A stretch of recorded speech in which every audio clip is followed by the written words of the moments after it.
Join us on another exciting episode of the Airgun Geeks podcast. In this episode, shh, we're talking silencers with the Wisconsin Airgunner and Tom from Impulse Air. Tom is going to show us some of the amazing products Impulse Air has brought to the airgun world, and PJ is going to give us an update on everything, well, PJ. And welcome to another episode of the Airgun Geeks podcast. As everyone can see, we have someone new. But first, Bill, how you been doing? I've been fantastic, Pat. It's been definitely cooler here in California lately, and I actually have not been out on the range in a while. I need to get out there and blow the dust off my trigger finger. But I've been hard at development. I had a couple of videos that have released over the last couple of weeks on stuff that I've had in development, getting ready to release, and you design the product, you figure out how you're going to make it, and then you got to do a freaking YouTube video because you don't have PJ around to do that work for you. So you do what you got to do, and I have to say I was really happy that when I released the hour meter. And the hour meter can be used on any small compressor, and it can be AC or DC, 12 volts all the way up to 277 volts. Any voltage, you just put it in parallel with the motor, and it'll tell you how long you ran the thing for. So it's pretty agnostic. But the versions that come for the GX CS3 and CS4 are literally plug and play. You literally unplug the motor, plug my harness in, and stick the thing on the case, and it's installed. And then today I launched the flow indicator for the CS4, which, I had one guy in the comments, he was like, well, wouldn't it be much simpler if you just designed a paddle wheel and put that in the knob? And I'm like, no, actually, because I went down that road initially and I found out that wasn't the way to do this, because there isn't actually enough energy in the water flow. It's a little tiny aquarium pump in there. So there's not that much energy there. And I found the light actually, first of all, it looks cool as all get out. So if you really want to bling out your CS4, it's a pretty slick option. And I went, of course, as I'm prone to do, I went way over the deep end, right? Just my feet were sticking out of the rabbit hole. And I got some ultraviolet, kind of like black light LEDs, and I used those. And then I found a company that makes UV reactive dyes for water. So the water changes color when you hit it with the UV light. So that was pretty cool. I got some cool pictures and stuff like that, but I didn't want to release those because everybody will be asking for the UV LED, and it's not quite ready yet. But anyway, so lots of stuff been going on here in the Target Forge workshop. I got a letter the other day from my friend PJ, the Wisconsin Airgunner, and he called me Bill Hot Rod Rule, and I that absolutely cracked me up when I saw that handwritten on an envelope. So thank you for that, PJ. You definitely brightened my day. You're welcome. But yeah, it's been kind of crazy here getting all that stuff done, and I do need to get back behind the trigger because one of these days I'm going to have to challenge either Patrick or PJ in a shooting competition, and I'm just not in my top of my game right now, so I gotta get up there. Maybe that's part of my plan. Keep you rusty. Yeah. That could be. So Pat, I heard I sent a special investigator down to Florida to find out what actually got the Wisconsin Airgunner to leave Wisconsin. And it was troubling what I learned. I found out that it turns out it was a conspiracy by the squirrels in Wisconsin. They got together and they funded a GoFundMe to buy off Donnie, to get Donnie and Yolanda to make PJ go to Florida because they're like, you're tearing us a new one up here. You need to get the hell out of here. So, I don't know, Patrick. I'd watch out for those iguanas down there because I think all these animals are in cahoots, man. I'm not sure how it's going to work out for you, but if the squirrels can get rid of PJ, man, watch out for those iguanas, Pat. Well, I have to say, I think they've talked to the iguanas Oh, because every time I go out iguana hunting, I can't find any. And mm, then finally, I had to go to a church, mm. and let's just say the Lord provided me with an opportunity, and I got to take one iguana, but six of them got away because they were like gone. And I'm like, wow. And I did that with the infamous Notos. That's awesome. Yes, yes. So either they're afraid of me or they knew I was coming. One or the other. I Ah, don't know. But yeah, no, it's exciting what's going on down here. I'm glad because PJ trailblazed and I followed right behind. I'm like, oh, this looks like a paved road. But I just kept going. He stopped a little north. I went about an hour and Well, a half farther south because just wasn't hot enough where mm. he was at. So I says, what the heck, At least I have his six. Sorry, dad joke. But no, it's exciting. And as everyone noticed, PJ joined us. I'm really excited, PJ, that you took time out of your very busy schedule to sit down with the Airgun Geeks, Bill and I, and catch up and find out what you've been up to. I appreciate the opportunity. Thanks for having me. No problem, no problem. So how do you keep up with it all, PJ? I mean, you've got this whole persona of the Wisconsin Airgunner to keep up. You are a wonderful husband to an absolutely wonderful lady. And you've also got this whole Donnie FL gig going on. Maybe tell our listeners what the average day is like for PJ now that he's living the leisurely life in Florida. Yeah, well, as an actual retiree, You don't have this retirement thing down pat yet. yeah, I don't know. I've known some guys who have said they're busier after retirement than they wind up being working. But I get up around 6:15. I go to a I don't think I want to name by name. I go to a purple gym. I spend about an hour on the treadmill and get home to shower, throw some, the uniform of the day, which is, typically an Airguns t-shirt and a pair of shorts, and get to the shop around 9 o'clock. A lot of days start off answering customer emails that come in overnight, asking questions about all things Donnie FL, Saber Tactical, PCP Kong. I expect over the next couple of months, the Karma Airguns questions are going to start rolling in a little bit faster than they are now. And depending on what we've got going on, whether it's product testing or a video for the Wisconsin Airgunners channel or a video for Donnie FL or Saber Tactical, filming, editing, usually done around 5 o'clock, and it's home to spend some time with my wife. The big change is I went from really 3 jobs plus my channel to 1 job, and I get to do some channel stuff, kind of during that time. So I actually feel quite a bit more relaxed in my role here, though certainly I'm keeping myself busy, but definitely feel some of that. I guess I have to say this: my professional career was often about issues of life and death, and if not that, liability, and preparing people to step into that world. It's nice that the focus of what I'm doing is about fun and recreation and helping people enjoy. And there's certainly people like Patrick who have a vocation related to pest control, so it's business for some folks.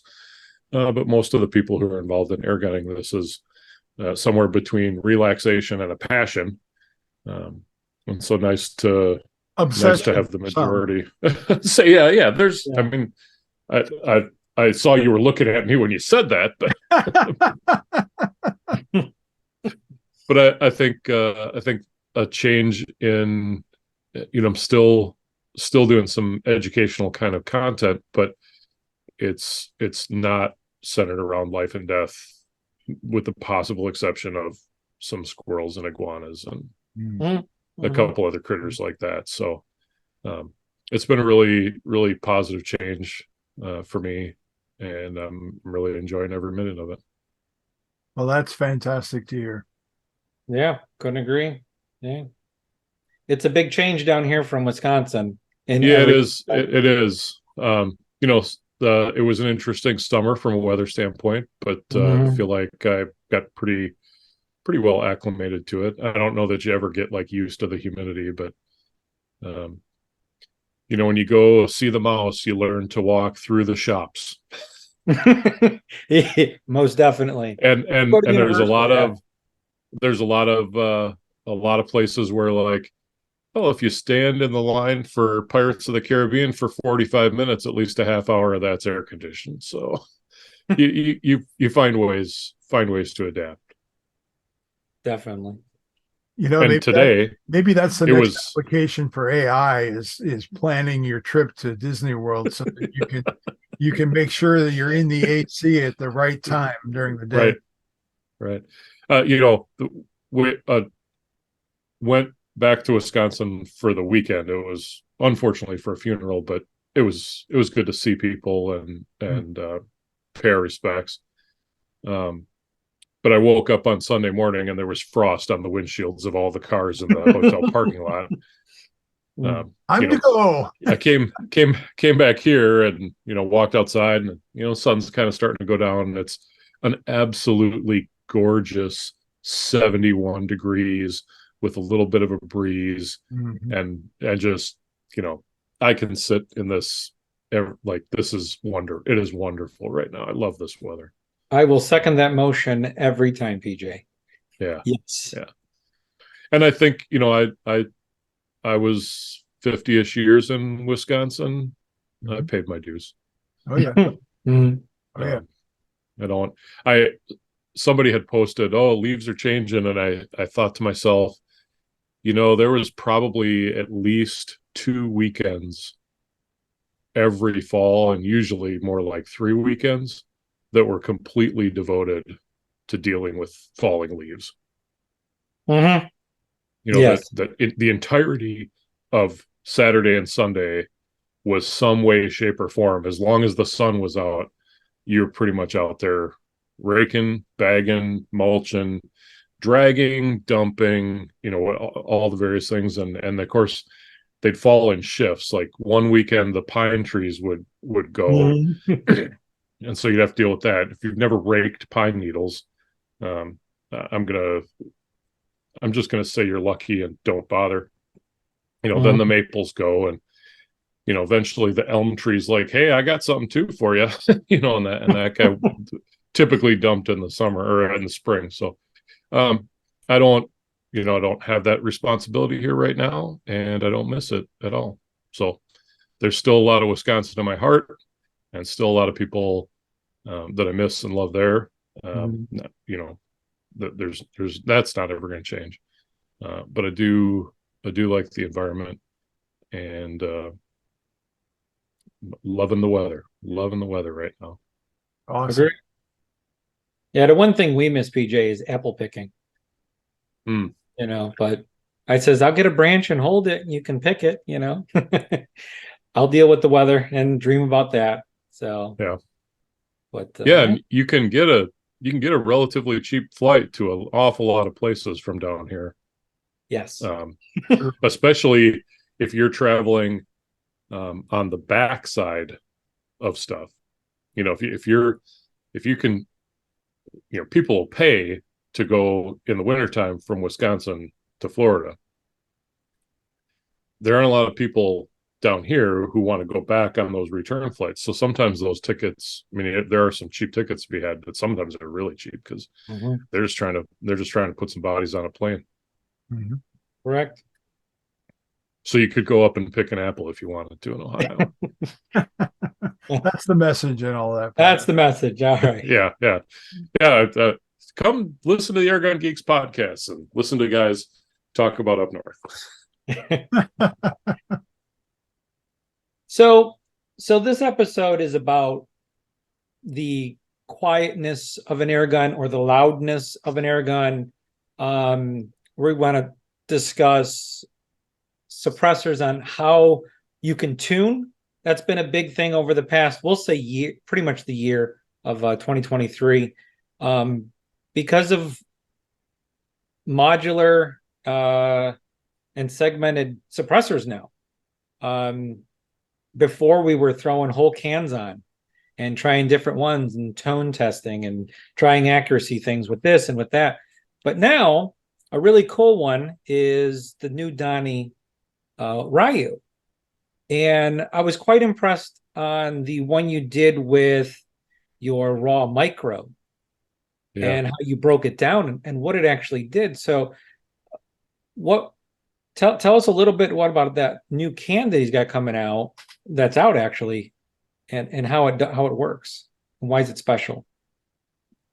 Well, I think you hit the nail on the head. It's the modular design of it. Our traditional, or I've been in the shop kind of calling it the legacy moderators.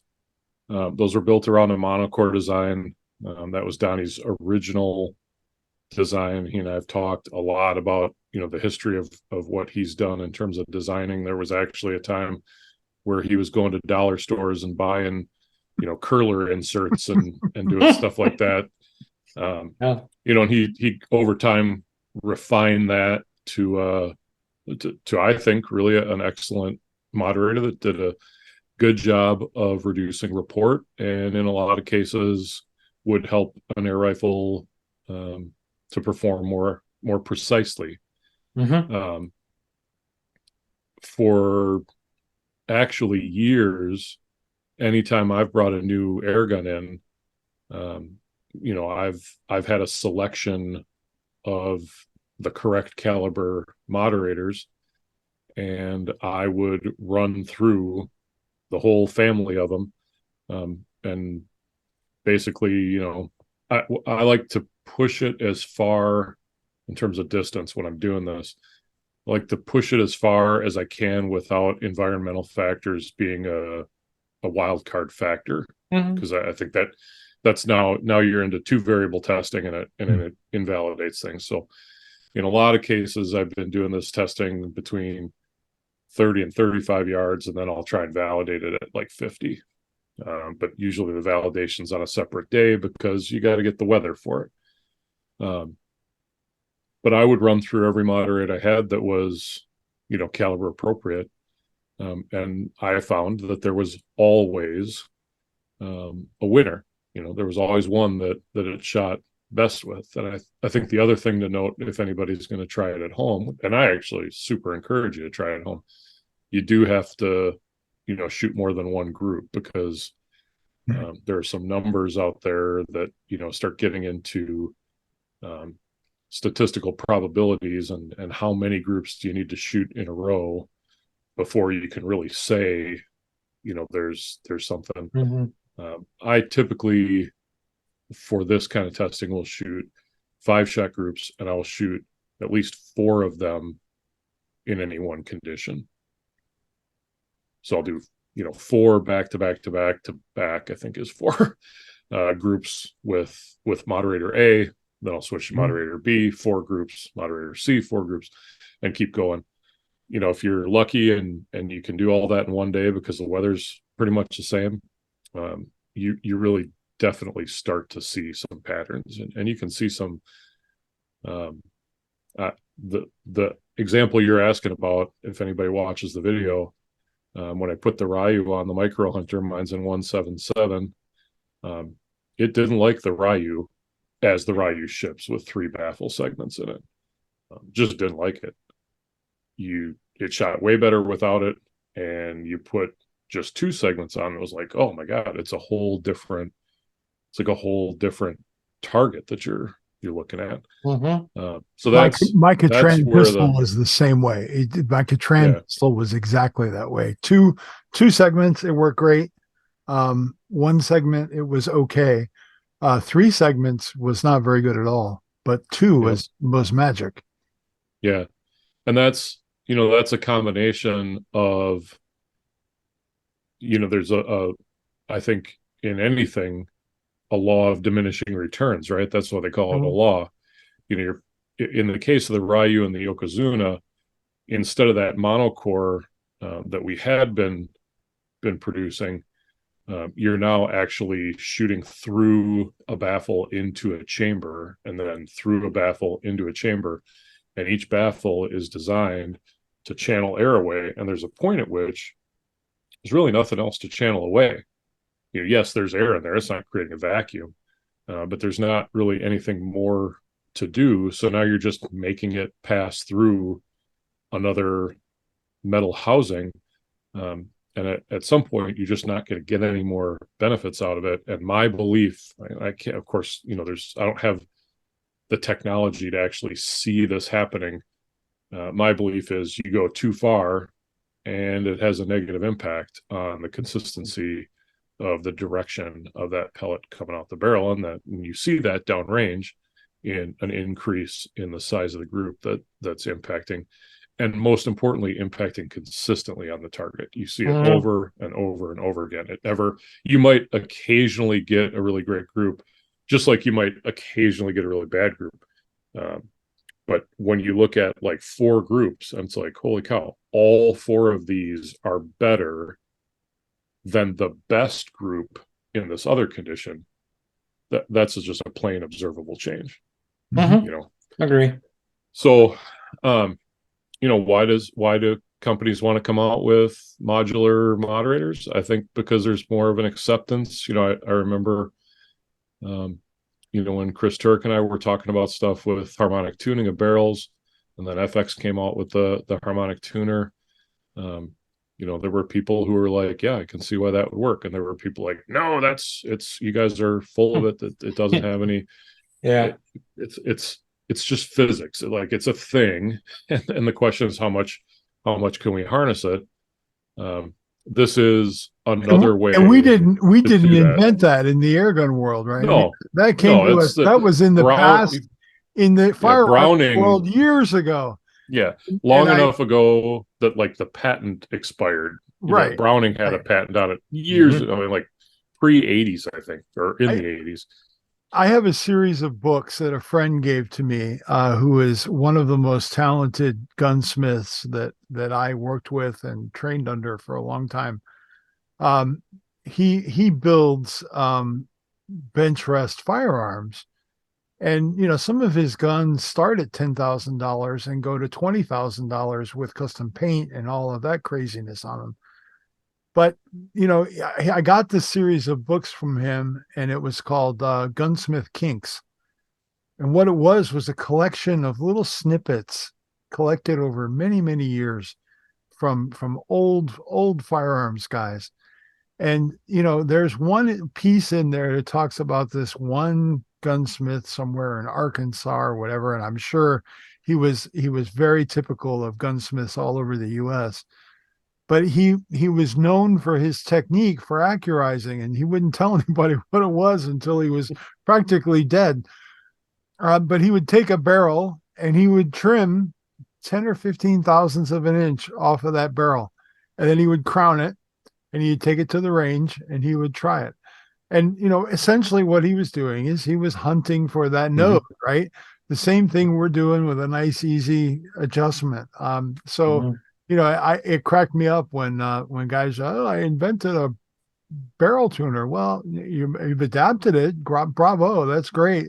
But like the moderators that we talk about, and it was kind of funny when I started preparing for this episode.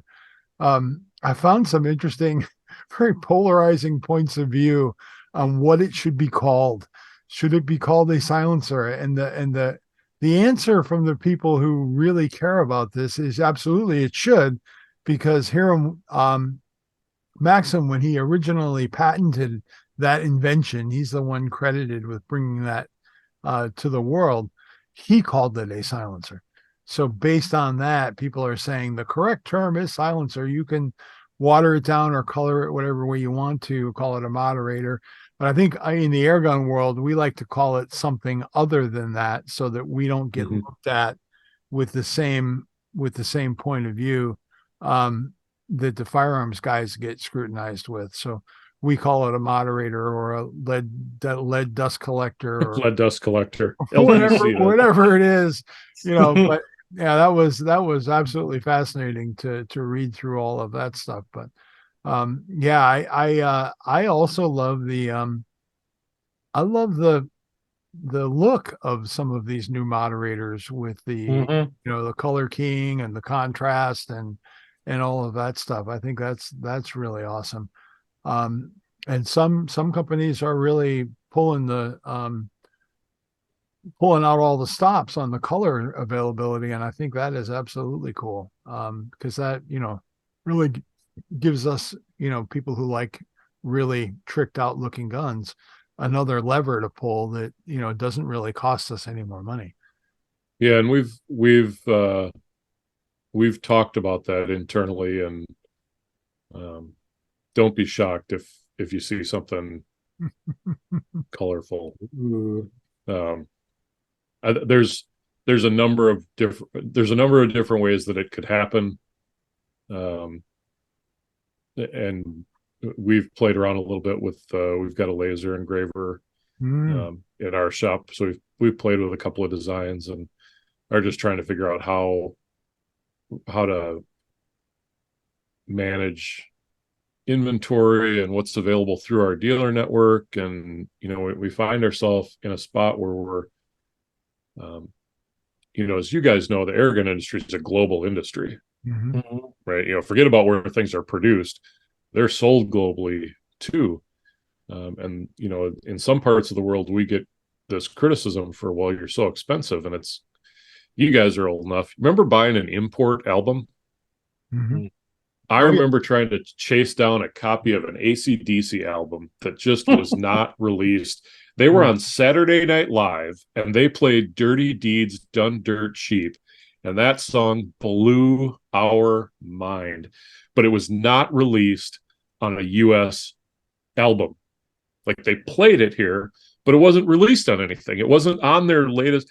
I think we bought, between my 5 or 6 friends, I think we bought 5 AC. Like, we bought everything that was in the catalog. We listened to all of them because it was live TV. You couldn't go back and look at it. They didn't have a super script on it telling you what the song was. So we're like, well, it could be this song. Let's buy this album. We bought all these albums. We're listening to it. Love the music. Absolutely love the music, but couldn't do it. So that's effective marketing right there. Yeah. So now we're like, actually, kids, right? I don't know if we were 12, 13, something like that, walking down to 1812 Overture Records.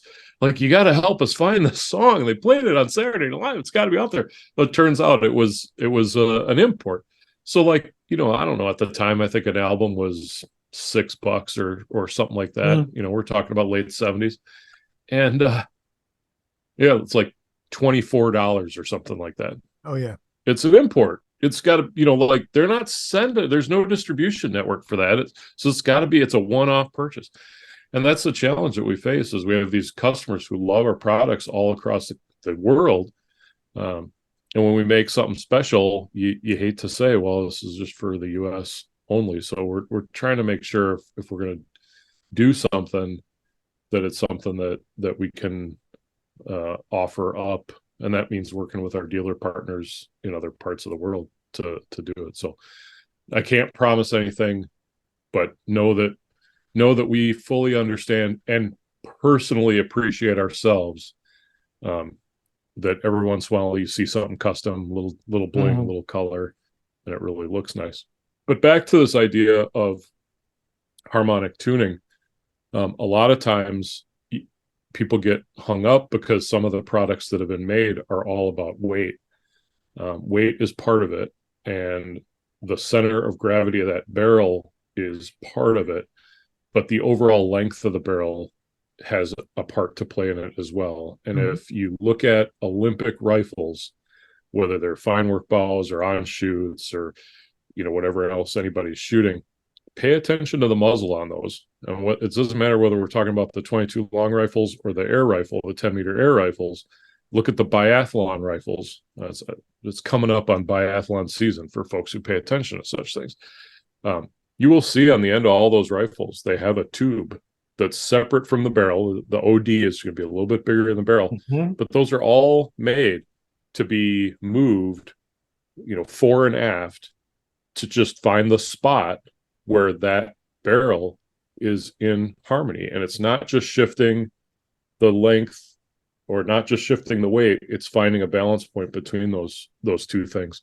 Right. And if you were to go talk about going down a rabbit hole, but if you ever looked at the possibility of ordering, like a new FWB competition rifle, the questions they're asking is, well, what size weight set do you want to get for the barrel? Because they're weighting all those barrels, plus they have that bloop tube on there, whatever you want to call it, to adjust the length. And that's what you now have the opportunity. And, I think you should run the moderator that works the best on your air rifle. I typically run something from Donnie FL because I have an interest in us. I work for the company, and I'm pretty transparent about that. A guy. I've never, I've never like hidden anything. And I've worked for him for some time now. So that's why I go in that direction. But if your rifle responds to something from Impulse Air, then I would expect that you would run that on your rifle. You should go with what works for you. I think we make a quality product that works really well, and we're doing everything we can to get it to people at a reasonable price. It's easier for us to do that in the US than it is, say, in the UK, where now we're back to the UK market has access to all these things that are being produced in the UK. And even though they've got some issues with trade with the EU, but they have, it's easier for them to get, have you guys ever even seen an HW moderator in a shop anywhere? I mean, not that we have tons of airgun shops, but no, I've never had an opportunity to try one. I would love to try one. I would love to sit down on a bench. I would love to sit down and run it up. I'll film a video on it. I think it'd be great, but I just don't have the opportunity because you don't see stuff like that. And we are the new kid on the block going in to that market. Yeah. So we have to explain why. Well, I can get this one from A, which has a great reputation over there, and it's only, $40 or 40 pounds, and well, okay, well, ours aren't that cheap over there. And, we have to bring them here. We do all our assembly here. Again, in terms of things that we're transparent about, we develop, design, prototype, and then because of the realities of the marketplace, we have our moderators made in China. They come back, they're assembled here and packaged here, and then they go out from here. So, we have basically 9 American families are supported out of our shop. We do a lot of work here in America. Yeah. But when we want to send something to the UK, got to here, assemble it here, and now ship it over there. Right. And still turn a profit.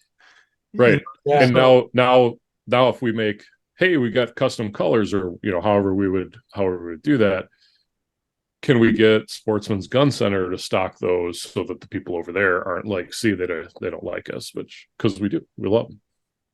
Right. Correct. And I will say that I am absolutely in awe of what Donnie and Yolanda have built down there, and in no small part also leveraging PJ's efforts as well in this whole equation. They have built a really unique company that is, to a lot of people in the airgun world, they are the high watermark for quality and customer service. you really get the impression that somebody at Don EFL cares. Somebody at Don EFL gives a crap that you're happy. And you know, I want to make sure that the airgun world reflects that back to Don EFL. And you know, that's very clear perception, I think, throughout the market space. Yeah. I thank you for that, Bill, because we do really work really hard on that. I mean, there's two of us who our first line job is to make sure those questions get answered, whether that's other dealers so they can better support their customers or customers directly. And you know, it's not just the Don AFL side, it's the Saber Tactical side and PCP Kong with the compressors we're doing.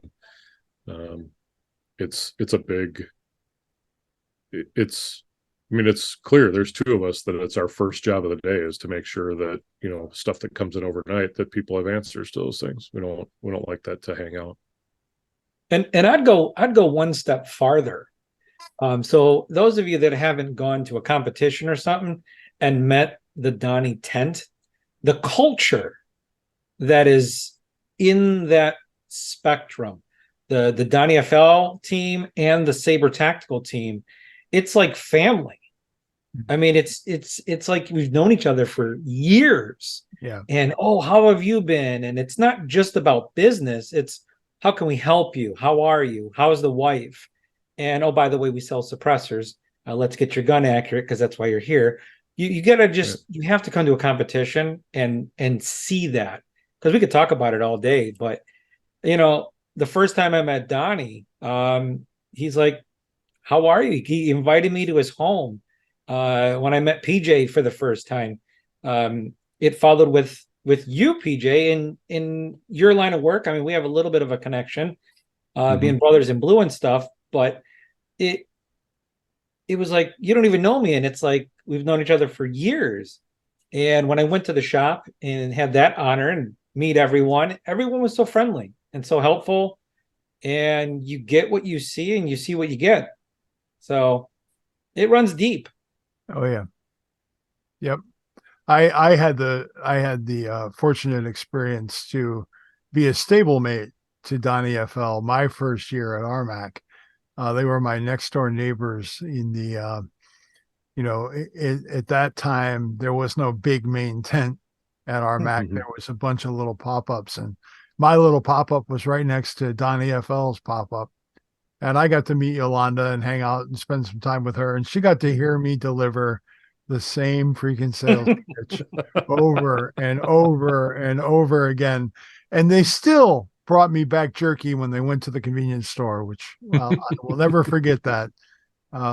So again, big thanks to the Donnie FL team for everything they do for the airgun world. Agree. Couldn't agree more. All right. Well, PJ, it's been an honor having you, and what I like to always do and always keep on doing as a tradition. So what are some final words that you want to give to the viewers now? This is exciting. Airgun Geeks has got a YouTube channel. And I saw that. I actually was watching a couple of the videos a few weeks ago on the treadmill. I was like, okay, this is kind of a different format. And I had to make sure I had a good shirt on tonight because my wife bought this for me this year, the Chosen One shirt. I hear the voice in my head. The cloth was chosen. Yeah. Yep. So I have to ask, have you seen Monday's release with Aiden Hansen? I saw that it exists. I have not had a chance to watch it yet. I was traveling. After I got back, we actually had an opportunity to go up and meet with a law enforcement group up in Georgia. 14 chiefs of police and a representative from the sheriff's department, and they have a county police department to boot. About 1 million jurisdictions serving about 1 million people. Just outside of Atlanta. I had an opportunity to go up and talk to them about air guns and what I thought their officers needed to know. So probably anybody listening to this podcast would understand that our industry has grown multiple years of multiple hundreds of percent growth, which of course means there's lots more product out there, which means not that air gunners are doing bad things, but just more objects in free space is going to equal more potential encounters. Correct. For law enforcement. There's some things that, you know, we take for granted, but, you know, like as an officer, if you weren't an air gunner, would you know that there's no way really to unload an air gun other than shooting it? Yeah. You can't claw that pellet out. You know, most firearms people, a lot of law enforcement officers are firearms people. What's the safest way to store a firearm? Bolt, you know, action open. It's not safe to store an air gun with the action open. I know people who've tested this over the chronograph. You're probably going to get about a 60% shot if your action's open and you trip the trigger. Probably going to get about 60% FPE going down that barrel. So, you know, somebody gets an idea that they can tap out a slug that's seated in a Air Force Texan 457, and that lets the, I'm not saying that would happen on a Texan. I'm just saying if that shot from a bolt open position because it was impact, you know, like horribly dangerous situation. Stuff that I think police officers, particularly wrecking your air gun because it's going to blow out that show ring if it's got one. Yeah, you're going to have all kinds of problems. But you know, let's not lose a hand in the matter. So it was an opportunity to provide them with some important safety information, and then also, you know, law enforcement's under increasing scrutiny in areas of use of force. And I'm not the person who's going to argue that there shouldn't be scrutiny about use of force. I've been a use of force instructor for really 30 years in one way, shape, or form. And it should be scrutinized. But what that means sometimes in some jurisdictions is if an officer has to remove their gun to put down a wounded deer, which is the humane and right thing to do, that may generate an onerous amount of paperwork and scrutiny because in some cases policies and in some other cases laws have been written, you know, with this giant, let's cast a huge net, you know, because we're going to root something out. And so you have officers who are like, well, I'm not going to do it because I don't want to do the paperwork. But well, what if you had a 25 caliber, you know, 30, 40 foot-pound air gun in the trunk of your squad that isn't a firearm and wouldn't maybe trip some of those policies? What if you have, what if you, Bill, in your area in California, what if you had civilian animal control officers who occasionally had to put something like that down? You probably aren't arming your animal control people, but could they carry, you know, appropriately trained and, you know, understanding how it works, limitations? Could they carry that with them? And then in those cases, so it's kind of a twofold, a little bit of, you know, officer safety and what people should know. And I'll tell you that the room of people that I was talking to, I had, you know, you're going to do something, you got to do a PowerPoint, right? But way more people were familiar with the Daisy Red Ryder than were familiar with the Giardini air gun that Lewis and Clark took across the country, which is a lot more reflective of modern air guns than that Red Ryder is. So I think it was an opportunity to open some decision makers up to a better understanding of what we're passionate about and understand and just know on a gut level, and create some awareness on that. So you know, that's when we talk about the company I work for, this opportunity came up, and you know, Donnie's first thing was, well, PJ go up there and do that. He knows those guys. Well, I don't know those guys. Yeah. But I do speak, I guess I do speak the language. So you all look alike. You all know each other anyway. Yeah. So it was a nice trip up, and got to meet some good men and women who are serving their communities, and hopefully provided some information that's going to make something better at some point. Probably can't do that all over the country, but it was nice to be able to do it, a little bit in our backyard, a little bit north from here. But it continues, from my perspective, it continues to be a very exciting time to be an air gunner. Companies are bringing out really, really cool and exciting things. You guys know how excited I am about the Red Panda coming out. We hope to have our final samples in December, and production is like rolling as that comes out. So Nice. those should be available through dealers, if not before the first of the year for some dealers, just after the first of the year. Hopefully it shuts up the naysayers who are like, yeah, great, you just swept 3 of the biggest competitions in the world of air gunning and nobody else can own them. But it'll be so good when folks can just go buy that and then have that same level of excellence. Well, we will definitely have to have a podcast on that, because that is a very unique fire air gun. It looks like a firearm. Could you imagine, but it's not. PJ and Val and Thane, and the 2 of us all on the same file would be out. That would it's a round table. That would be a hoot. Yeah, the Red Panda round table. There you go. And Thane has really worked so hard. It was so cool. I mean, I was with him at RMAC.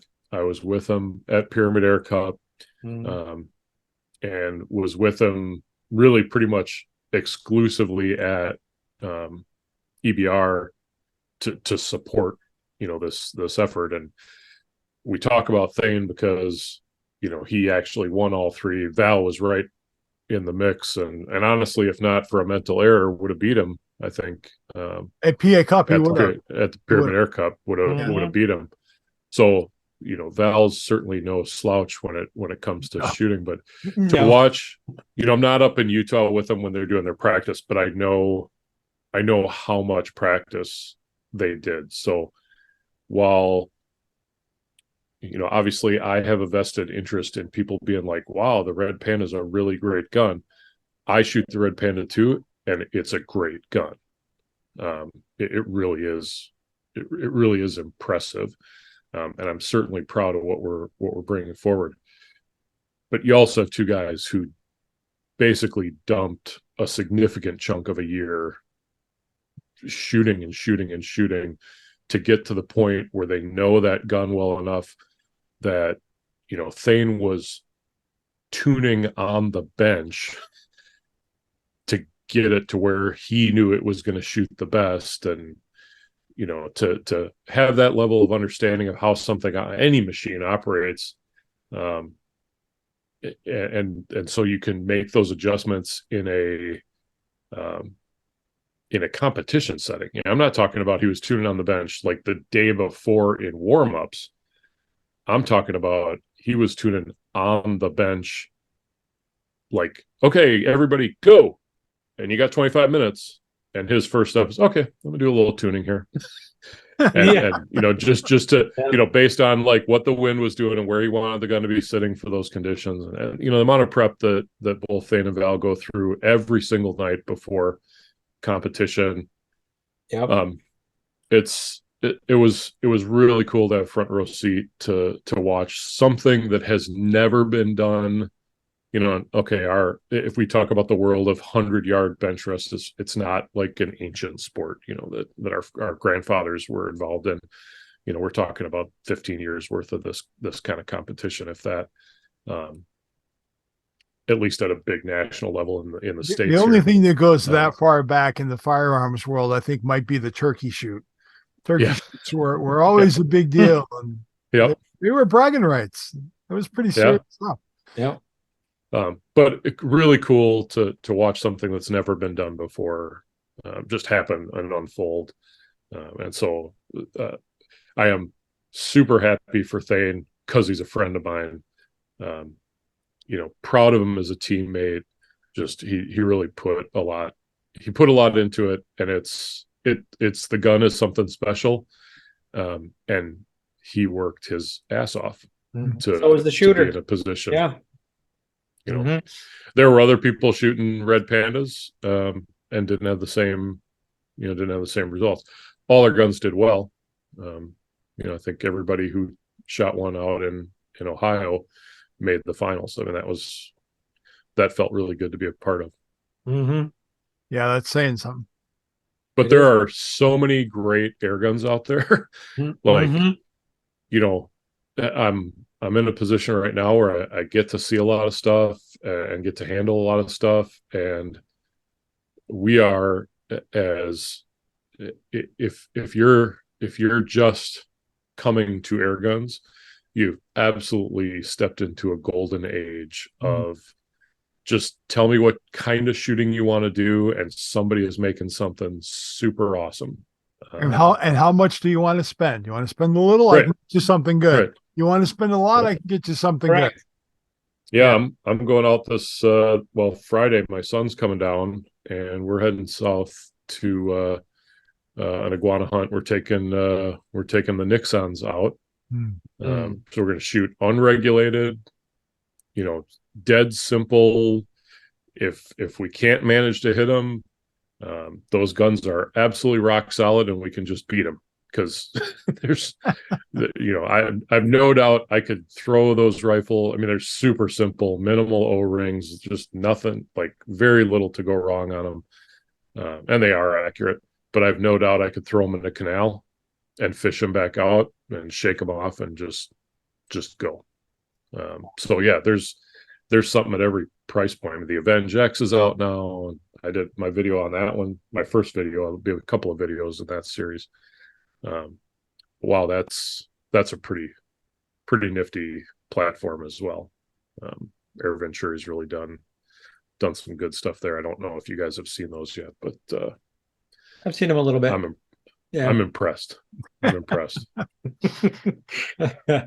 right, PJ.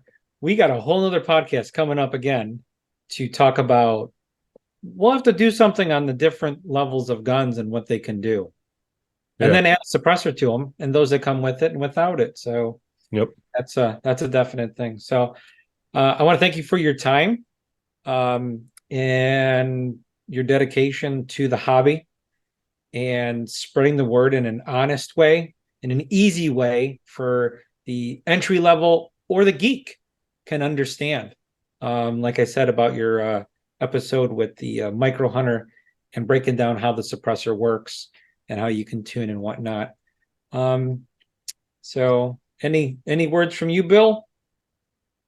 Again, I want to thank PJ for, number one, for all he's done to shape the face of law enforcement over the years, to obviously continue to have that input and that impact in that world as well, by bringing his knowledge of air guns out to the law enforcement world, and help them understand better what is and is not a threat to them or a benefit to them. I think is so important. So thank you, PJ, for everything that you do. And thanks to Donnie and Yolanda for everything that they do for the airgun industry. And for the record, they say hi to everybody. No. Yeah. Almost forgot. Tell the boys I said hi. Well appreciated. Well appreciated. All right. Well, thanks again, PJ, for coming. You're absolutely welcome. Appreciate the opportunity to be on, as always. And until next time, we'll see you guys later. Okay. Thanks, PJ. Well, Pat, it was fantastic to have some time with PJ again. The Wisconsin Airgunner always brings a little sunshine in your day. And, despite the controversy with the squirrels and them, reaching out to Donnie, trying to get him to move down to Florida and relieve the pressure on them, all that aside, I think PJ's in a good place. And I am indebted to him for all that he's done for not only the airgunning world, but also law enforcement as well. So, with that said, we've got a fantastic guest coming up, and it is Tom from Impulse Air, and Tom has some amazing content to share with us. And it's not just silencers; he's got some amazing slugs, some magazines, some soft goods. He's got some really nice leather bags for use for your air gunning, and I think him and Scout are on a path to create some really interesting products for our airgun space. So, with no further ado, let's roll that footage right about here. Welcome, Airgun Geeks fans. We have a very unique opportunity today. We are here to talk with the folks at Impulse Air. They make an amazing, it is actually stunningly beautiful moderator for our airgun world. And I don't know much about their product, and we're here to learn about them. So you guys, along with me, are going to learn from this gentleman, Tom, who is the owner, I believe, right, of Impulse Air. Yep. So Tom, if you would start by kind of telling us what you're all about and how you got involved in the airgun world, I think that would give us a good start. So I got into the airgun world about 3 years ago, and it was, doing what you guys were doing, and it's watching videos online and just like going, wow, this is really cool. So went out and bought a couple of Hatsons and great shooting guns and really enjoyed them. And then we started stepping up and, we got into the FX brands, and it's like, wow, this is a Cadillac. Right. Now we're starting to shoot targets at a couple hundred yards. And so we, my son and I, Scout, who runs the show, we started playing around and designing products for the airgun world. So, the first one we came out with, we introduced in June of last year, so of 2022. So we're just a little over a year old now. So we came out with the first, I shouldn't say the first, but US made modular moderators. Very nice. So you can take them apart. If I could pause you right there for a second. What keyed me in was you said US made. So you are doing all your manufacturing here in the United States? Idaho. Yeah. Even anodizing? Yep. That is fantastic. Thank you for that. 15 miles out. You bet. And we even only buy aluminum or US made aluminum. That is amazing. So we are and it's better too. You know, you have to be really careful of where some of your aluminum comes from. Yeah. So we only buy, usually Alcoa or Kaiser aluminum. So we started out with the moderator side, and we came out with 2 different sizes, and then we have 17, 22, 25, 30, and 35s now. Very nice. And you're that covers the airgun market space pretty well. You're going to see a 45 here really soon. So we started out with that. And then we got into slugs. So we have 22, 25, 30, and 35 caliber slugs, which we call, a hollow base or hollow body technology. So they're a massive hollow point. And we were just shooting our 35s with the Benjamin guys, and they shoot absolutely accurate in their guns. Nice. So tell me, are you you're actually forming these here in the U.S. or? These are a Swedge designed, but they are a U.S. manufacturer, made in Idaho slug. Oh, wow. That is fantastic to hear. All right. So from there, we started into doing some soft goods. So this is what we call Rob, which is a rear bag. Yeah. And this is Bob, which is you can wrap it around your bottle. Right. So that way it's always on your gun. Yeah. And when you're shooting out of your truck windows, you can lay this right on or go to a T-post. Some of the people who are shooting field targets have come up to us and said, we bought these and we love it for field targets because we can set it right up on top of our tripods or bipods, I guess. Right. So do you see NRL users using this product or? Oh, absolutely. Absolutely. Yep. That's so cool. Yep. And these are actually made in Idaho as well. Wow. Extraordinary. So from there, we've now created our own line of magazines so we came out with the impact magazines first, and we're going to, keep branching out from that. But it's a 100% machined magazine for the impacts, and they're in 22, 25, and 30 now. And then you can buy them in whatever color you want to accessorize. So it's For not heat like track. the Model T where you can have any color as long as it's black. We love You colors. actually have some Yep. options. Yeah. Yep. We I love think that's colors, cool. and our shooters love colors. Yeah. you Heck know? yeah. So we've grown from there. And then a couple months ago, we were looking at these. So this is the moderator that comes with your FX product. Mhm. It's empty. It sort of works, but we designed guts for it, and we're going to call it the Fix Kit. And that's this right That here, is I'm that right guessing. there. Okay. So it uses the same baffle technology or similar geometry as your other product. We Looks- actually did a little bit of redesign, so a Okay. little bit of different calculations to separate the kind of like the cycle and the frequency of how this works.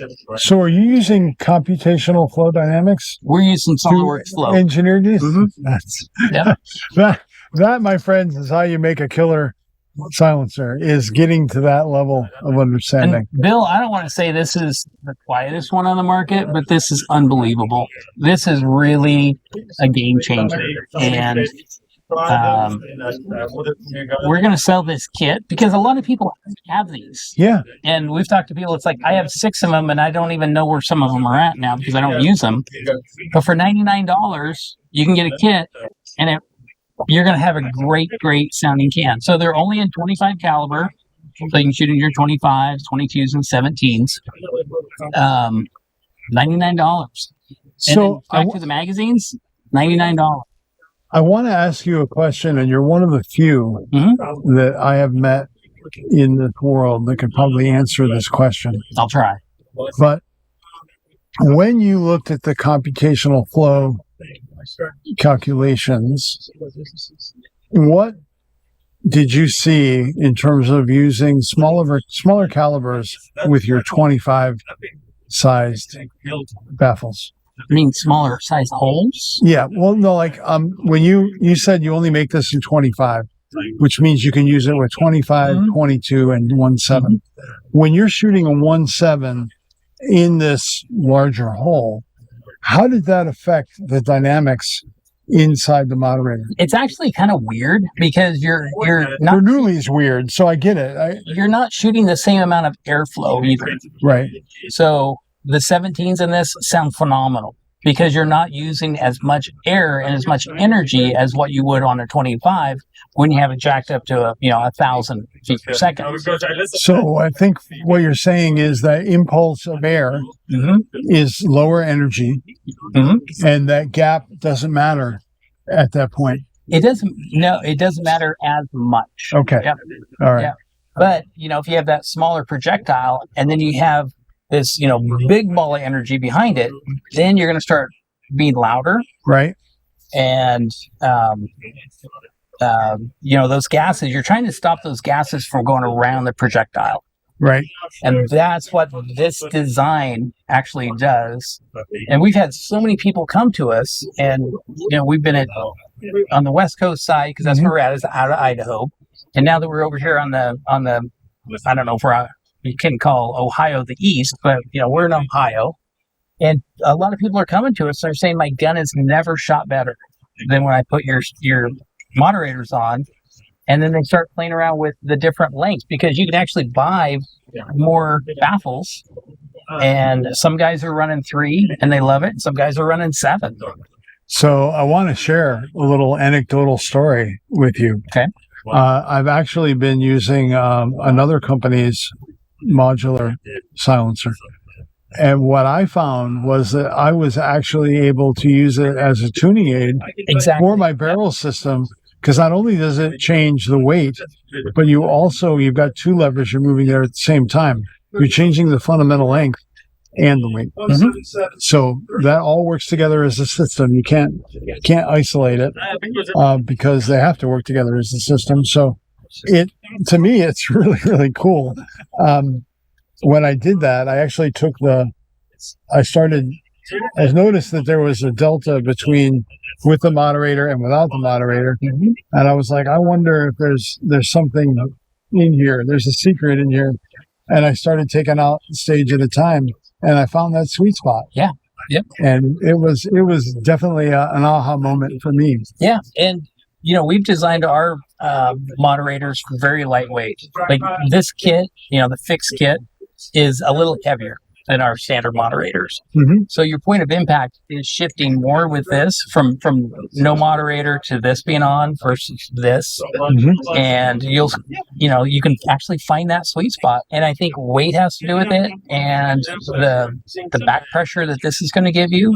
Actually, there's a whole lot of Dynamic. tuning Yes. dynamics Yeah. that you can now play with. Yeah, that's so cool. So That's so cool. So you've got the moderator side done pretty well. Mhm. You've got some soft goods. You got some killer magazines, which you need to come out with some for the Crown because that's what I shoot mostly. it's already been on the drawing board. And Terra and Crown and you've got your own slugs. Mhm. What is next for Impulse Air? We're going to bring out the 45 cans and the 50 cans. Nice. We've already been talking to our friends over at Air Force and Benjamin now, and so we're going to come out with that. And then by the time we go through, 3 or 4 different companies and magazines, Mhm. we're going to be a pretty busy company. So Heck yeah. we're having a ball, and we ship all around the world now. That is fantastic to hear. So, I mean, kudos to you and your son, who's off camera right now. But these guys are the stars of Impulse Air. And thank you for bringing what you do to the airgun world because it's pretty dang cool. Oh, yeah. And Scout does most of the work. Ah, I'll tell you that right off the bat. So is he an engineer by training? he just graduated a year ago. Where did he go to school? Cuna, Idaho. Ah, So the hotbed of engineering. yeah. I'm kidding. So, and I'm not an engineer. I'm a designer. Okay. So I never graduated. So you came from the industrial design world? Is that what you I went to school to be a double E. Oh, okay. So, and your Airgun Geeks know what a double E is. Oh, yeah. Engineer. Yeah. And I was working at HP at You're the a time. Sparky. I wanted to be, but I needed to touch things. Yeah. So I started getting into designing products and the whatnot, years ago. And then we got into air guns. So then let's design some products for the air gun side. So That's so cool. yeah. All right. So you're manufacturing. Are you guys doing that? Are you vertically integrated? Is that material coming into you and we're you guys sawing are it up. making it? Yep, we're sawing it up and we're putting it onto our machines, and Scout's pushing the buttons throughout the day, and I'm Fantastic. reprogramming things at night. And, Fantastic. So I just wanted to note for a moment that this young fellow is doing a remarkable job because there's hardly a tool mark anywhere on these products, and that is a remarkable achievement with CNC. we have good Japanese machines. So we have Haas brands, which are U.S. made machines. Right. These are actually made on the Robo Drill, which are phenomenal. And then I don't know if you've ever heard of the brand Doosan, Mhm. but they make great lathes, and that's where all of this stuff is made. So That's so cool. Well, Tom, thank you very much for sharing your story with the Airgun Geeks. And we wish you guys all the best. And if you're ever looking for a podcast to sponsor, we are the biggest podcast in the airgun space. And we would is it the coolest podcast? we'd love to have you. So thank you very much. You bet. Welcome.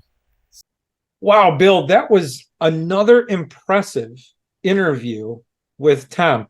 I don't know how you get these interviews with these people in such good video quality. Oh, let me divulge my secret to you. There's this guy, right, holding my leash. His name is Pat. And he says, Bill, I want you to go interview this guy, and this guy. They said they would do it. And then I go and visit them and I say, hey, Pat tells me that I have to interview you. And he's like, Pat who? I don't know what you're talking about. And I have to explain it all over again. So, it's kind of like they get twice the sales pitch from the Airgun Geek staff. But in any event, that's how that whole thing goes. Pat sets them up and I come knock them down. It's a lot like, being a farmer. Plant the seed, you come in, fertilize, and harvest. Right. So it's a quick recovery. But yeah, So one of the things is I didn't know that Tom, aka Impulse Air, had all these products. Yeah. And the most impressive part was that they're all made in the USA. Yes. With US materials. That's correct. Where do you see that besides Target Forge back in the day? Mm-hmm. When you started out, that was very big. Well, a lot of our stuff still is made Yeah. here in the US. At least the LEDs I use in our latest product probably weren't made in the US, but they were certainly assembled here by these two hands. Yeah, one of the cool things is I love the names of his stuff. So like the Bob, the bag on the bottle, that is clever. And I want to think that might have been Scout thinking that up. Might be. Don't know. Could be. We'll have to ask them when we get them on the podcast again. Definitely. Yeah, I found that very interesting, and the way that Tom explains stuff is very it's very easy to follow. I found that to be very, very fascinating. He's good. You could tell he takes pride in what he's doing, and he knows what he's talking about. Couldn't agree more. Yeah. Now, I want to take a moment and mention that not one person, despite how popular our last episode was with the Aiden Hansen, no one has emailed in for their sticker yet. And that to me is quite distressing, because I know Bonnie is very sad that no one has reached out and put her in the running for this. So either no one is a fan of Patrick or I or Bonnie, or you all don't want to make it a choice. And the simple solution to that is email all three of us. That way we all get a vote, right? At least it shows that you guys are getting the message and that our email system works. So help us climb out of this hole, and do send us some love via the email bleep bloop system, and do get yourself a sticker in the mail, because we would love to sit around stuffing envelopes. It would fill our hearts with joy. I agree. And with that, I want to thank everyone who's been subscribing to the YouTube channel and having downloads for the podcast. We do appreciate that, definitely. Yes, very much. So one of the other products that got me like really excited, because I have like so many of them, is that hollow suppressor that comes with all the FX guns. Yep. Okay, works great, but I was like, this could be better. And I've seen some 3D printed ones and whatnot, but now they make a thing called the Fix It.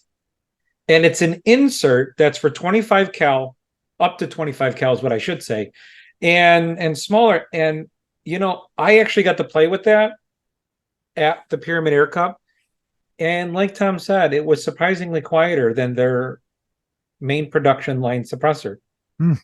So I wonder if that's due to a volume thing or the cup design. But regardless, for $100 on a suppressor you have already, to throw it in there, I thought that was cool, because they were thinking a little outside the box using what people have already. Absolutely. And I think it is very much from a design standpoint. I think it has everything to do with the fact that the segmented suppressor has only the segments to rely on, whereas that one that goes inside the FX tube borrows from both worlds. It is a can, and it has the segmented chambers inside. So it gets two advantages in that suppressor design. So I think that's why it works so well. Yeah. So, and another really big thing, that everyone, I hope they caught on, is that Tom, Impulse Air, if you would, they do all their own stuff, including their own anodizing, which I was like, really? So the quality is there because they got that passion. We need the Scout is the one out there making the chips, right? Really? Okay. He's probably the guy running the stuff to the anodizer and this place and that place, getting all that work done, and then bringing it all back and packaging it and getting it out to you guys. So do the right thing and show them some love, because they really do make a very nice product. I haven't seen anything from them that said, oh, I would never buy this. Everything I've seen has been top-notch quality. both from a design standpoint and from a manufacturing standpoint. Correct. And you can buy it at all different airgun shops for those that are listening and watching, or you can go straight to Impulse Air and order from them directly, which I thought was also a good option, because then you can, hit their about and learn about them themselves. Mm-hmm. So it was exciting. It's nice to see a good American company. Yep. A father and a son. That's probably another big thing to bring up. That's a father and a son. That's 2 generations building something together. Yep. Which I think Scout will really appreciate as he gets older in life, that he had that opportunity to do that with his dad. Yeah, very much. Yeah. Or Right. it'll end up like Orange County Choppers, and they'll hate it. I hope not. I hope not. Neither one of them seem like they're that kind of person. So no. So, but Bill, I think, since we were talking about like specialty stuff and how you can get all different colors and stuff, they were talking about with the with Donnie FL, they were looking to do that, and with Impulse Air. Did you do something, speaking of anodizing, with your Noto stuff? I can neither confirm nor deny these rumors, Patrick. All I can tell you is that there is a build in the works for what I think is going to be one of the coolest Notoses ever devised. I know those are big words, but I think this one's going to be this one's going to have the cool factor turned all the way up to 11 for sure, and it's going to be a hoot. I really wanted to build one. I wanted one stock, and I wanted one because I was getting a little jealous of Patrick and his little creature he's creating down there to chase iguanas around with, and I wanted to see how far I could take the Notos build. So I am currently working on one of those, and I'm also working on a much improved method of removing the moderator. Ooh. Yeah, and the one thing I'm trying to do in the midst of this is take it off gently enough that I can actually put a threaded insert in the end of it and actually make it another moderator that I can try and test and move around from gun to gun. So I'm not sure how successful that's going to be, but I believe there's enough material in there for me to do it. And it could be interesting to see. That is interesting. But that's what goes on in the crazy scientific workshop that you have.